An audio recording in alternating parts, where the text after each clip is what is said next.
Salut les amis, j'espère que tout le monde va bien. On se retrouve aujourd'hui pour une nouvelle vidéo et c'est jour de match les amis, le match tant attendu depuis plus d'un mois et demi les amis, on attend cette rencontre maintenant. C'est ce soir, Arsenal-Real Madrid, 21h à l'Emirates, un déplacement périlleux pour les merengues qui sont déjà en grande difficulté en championnat, qui au final maintenant vont devoir évidemment encore faire beaucoup mieux en championnat, mais le destin n'est plus en main du côté du Real. Donc sur cette Ligue des Champions, le Real a son destin en main. Le Real sait comment faire pour remporter ce genre de rencontre maintenant. Il faut le montrer, le prouver sur le terrain, chose qui a été trop peu réalisée cette saison. On regarde les amis cette petite photo pour rappeler quand même que le Real est le grand roi de la compétition. 15 Ligue des Champions, la 15e à Londres il y a un peu moins d'un an en arrière. Pourquoi pas une 16e dans un mois, on l'espère évidemment tous de tout cœur, mais on l'a déjà dit, on l'a évoqué les amis, il faudra faire beaucoup mieux que ce que l'on voit sur le terrain. Jusqu'à l'heure actuelle, les unes des quotidiens madrilènes, Marca qui titre Con todos los canones, avec notamment en bas le petit message, le retour de Courtois, un esprit un petit peu de revanche aussi, puisque les deux équipes se sont affrontées pour la dernière fois il y a près de 20 ans. C'était en 2006 et les Gunners avaient éliminé le Real. D'ailleurs, Arsenal avait été en finale de Ligue des Champions sur cette année 2006. En tout cas, toutes les armes offensives du Real sont évidemment présentes et seront de sortie ce soir du côté de l'Emirates. Il faudra saisir les opportunités que le Real pourra se créer ou que les Gunners vont nous offrir, parce que c'est une équipe en général qui laisse assez peu de situations à son adversaire, surtout à domicile. C'est vraiment costaud à domicile à Arsenal. On poursuit les amis avec la une du quotidien AS Carrera des Champions, la locomotive de la Ligue des Champions. Les difficultés du Real en Liga vont-elles se retranscrire en Ligue des Champions? Réponse ce soir les amis aux alentours de 23h. Ensuite, on a quelques petites photos sur la séance d'entraînement hier du côté de l'Emirates. Il y a très peu de joueurs au final qui ont déjà évolué du côté de l'Emirates, parce que c'est pas une rencontre les amis comme on l'a dit, c'est une rencontre que l'on voit assez rarement en Ligue des Champions, Arsenal-Real Madrid. Alors c'est vrai que l'Arsenal a aussi traversé des années très compliquées, ça fait quelques années maintenant qu'ils sont de retour en Ligue des Champions.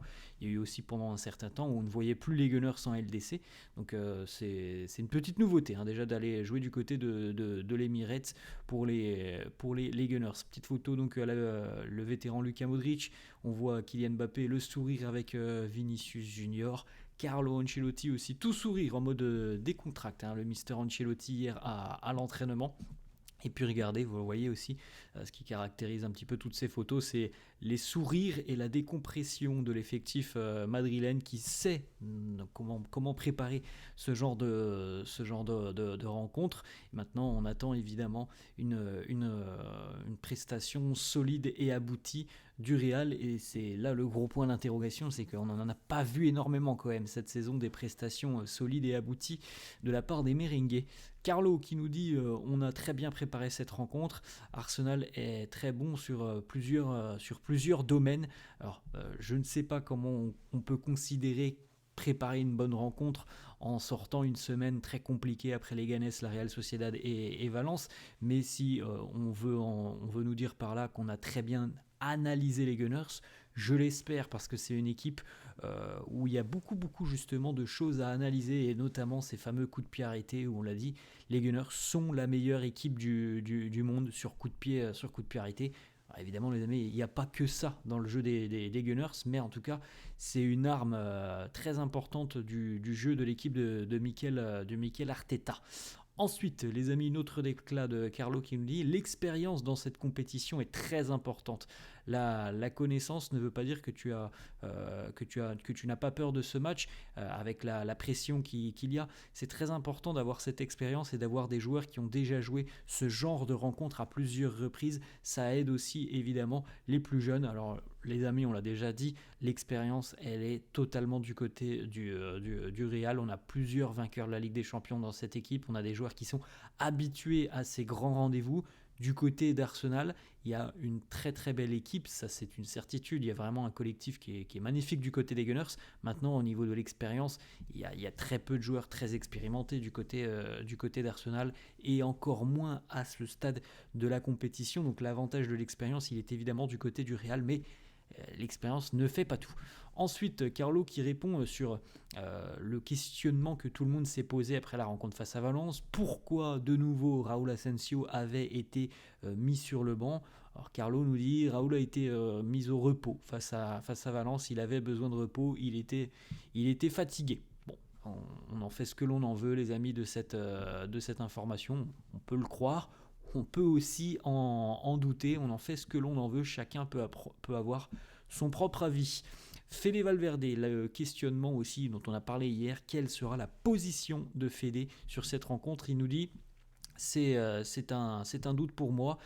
Il est capable de jouer sur plusieurs rôles. On va décider. Alors, selon les médias, Carlo et Fede, tous deux sont d'accord pour dire que la meilleure position pour Fede serait au milieu de terrain, mais qu'à l'heure actuelle, là où l'équipe a le plus besoin de Fede, c'est en défense.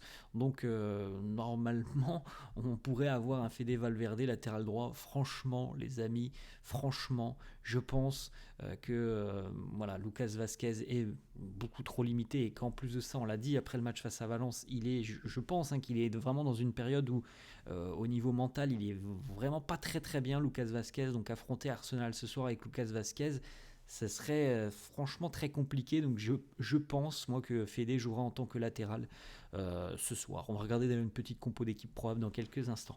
Carlo qui nous dit on ne peut pas penser aux critiques après un match tous les 3 jours. Après Valence, on a évalué les choses et on s'est préparé pour cette rencontre. Nous avons 90 minutes très importantes. Elles ne sont pas décisives parce qu'il y en a encore 90 du côté du Bernabéu.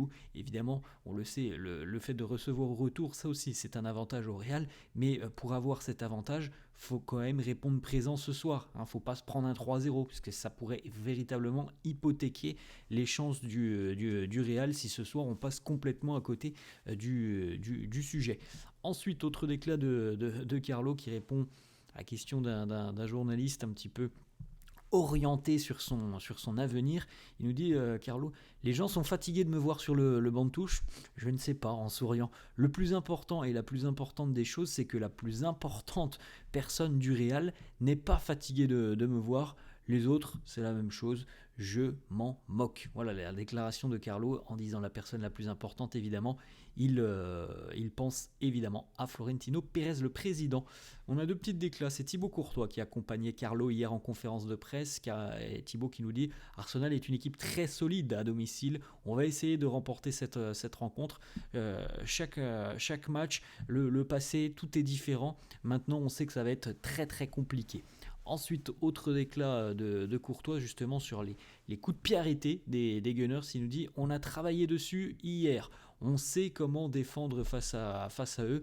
La première chose, c'est de ne pas concéder trop de corners. C'est une question de concentration et d'énergie. Alors il n'a pas tout à fait tort. Moins on laisse d'opportunités aux Gunners de s'exprimer sur corner ou coup franc, plus on a de chances de justement pas leur donner toutes ces munitions. Alors on verra maintenant si le Real a appris et a compris comment gérer ces situations où les Gunners sont visiblement tout simplement exceptionnels parce que c'est la meilleure équipe du monde sur coup de pied arrêté. Ensuite, Courtois sur son ressenti, comment il se sent, il nous dit « Je suis à 100%, j'ai demandé au coach si je pouvais démarrer, je suis prêt, j'ai participé à des séances et j'ai été aussi en salle de gym avec les gars ces derniers jours, je suis prêt à jouer. » Donc les amis, je pense qu'il n'y a plus trop de doute maintenant, ça sera Courtois qui sera titulaire ce soir. La compo d'équipe, les amis du quotidien AS, on retrouve donc Courtois dans les buts, Rudiger et Asensio en charnière, Fran Garcia à gauche, à droite, donc l'incertitude, Lucas Vazquez, Fede Valverde. D'ailleurs les amis, tous les joueurs où vous voyez un carton jaune avec un point d'interrogation seront suspendus au match retour si justement ils sont avertis ce soir. Au milieu de terrain, Camavinga, Bellingham, Valverde ou Modric, évidemment tout dépendra de l'utilisation de Fede. Et en attaque, pas de surprise, Mbappé, Vini, Rodrigo.